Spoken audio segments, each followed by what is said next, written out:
They continued to monitor our email list. They continued to come to our meetings. That's the thing that's so upsetting about this, is that this idea that some people deserve to be watched and some people don't. People should ask that question about, well, where is my Homeland Security money going? Is it actually being used to keep us safer, or is it being used to stifle dissent?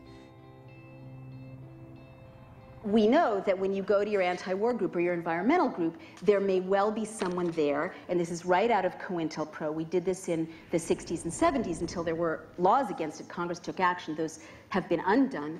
But in your local group, there's going to be some really, think about that really troublesome person who's always trying to start a fight. You know, this is a tactic to send agents in who look and dress like ordinary citizens, activists, but who are there to cause trouble, to make it difficult to move forward, to break up the group, to smear people. Surveillance and infiltration, it's the way the state messes with people's minds to make them psychologically unwilling to stand up for themselves or even trust their own reality. It's a psychological pressure point and not just a tactical one.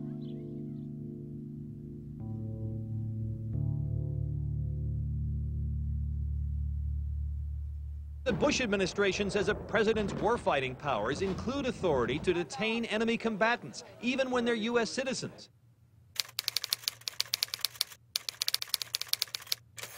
The next thing is to arbitrarily detain and release citizens. And again, this is an intimidation tactic. Pinochet did it. The National Socialists did it. Do you guys remember James Yee? Chaplain James Yee, a U.S. citizen, was assigned to Guantanamo Bay. He dared to speak up against the mistreatment he saw there of the prisoners.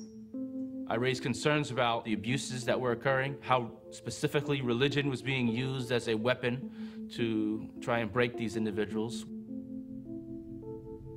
And then a troubling incident occurred. Captain James Yee was arrested after he was caught with classified documents and diagrams. Chaplain James Yee was returning from service in Guantanamo. As he got off the plane in Florida, he was detained. Much of what they were looking at were articles that I had printed off the internet. I had been enrolled in a master's degree program, and I was doing a research paper on the Syrian president. Almost immediately thereafter, I was then accused of being a terrorist spy and thrown in prison. I was locked away in a single solitary cell in Charleston, South Carolina, the very same facility where the U.S. government holds what they term U.S. citizen enemy combatants. I was worried that I was going to be falsely convicted of these heinous crimes and then wrongfully put to death, whether by the electric chair or some other means. James Yee was held in solitary confinement for 76 days. But now this guy is out of prison, and every time he crosses a border, they take him and hold him and release him.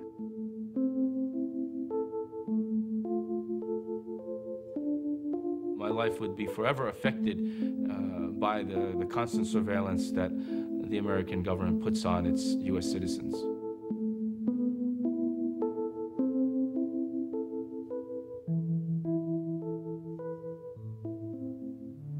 Maher Arar, software engineer.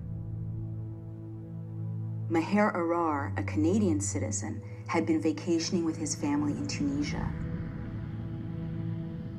As they were flying home, he was taken at the airport and separated from them. I was pulled aside by immigration officials. They took my fingerprints, my photos. All of a sudden, FBI officials came and started interrogating me.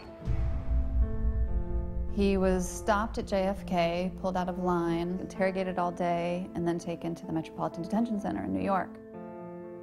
This father of two was held in solitary confinement for 2 weeks.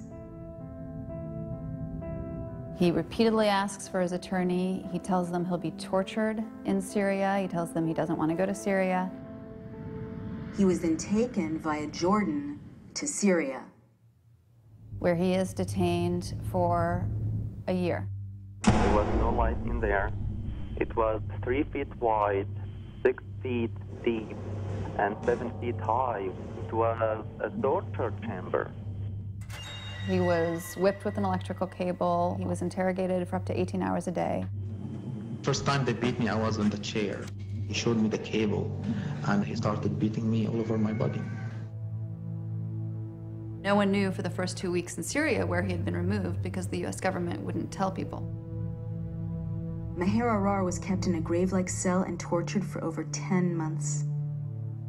He was then released, and no charges were ever filed against him. I still have fears. I don't take the plane anymore. I don't fly. I have not been able to find a job. They ruined my life. They ruined my life.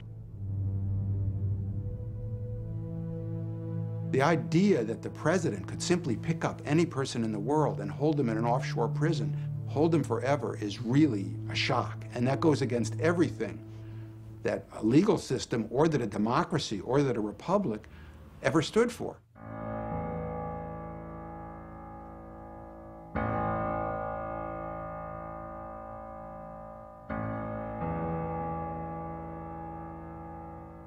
Wir haben ein deutsches Theater, einen deutschen Film, eine deutsche Presse, ein deutsches Schrifttum, eine deutsche bildende Kunst und einen deutschen Rundfunk.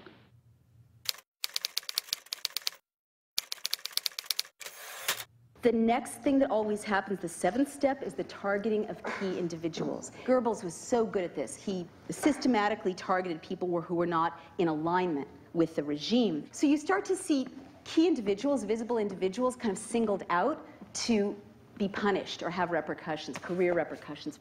You saw people like the Dixie Chicks. President of the United States. The Chicks hit Travelin' Soldier went from #1 to oblivion in 2 weeks. Replacing it, Daryl Worley's Have You Forgotten, a pro-war song.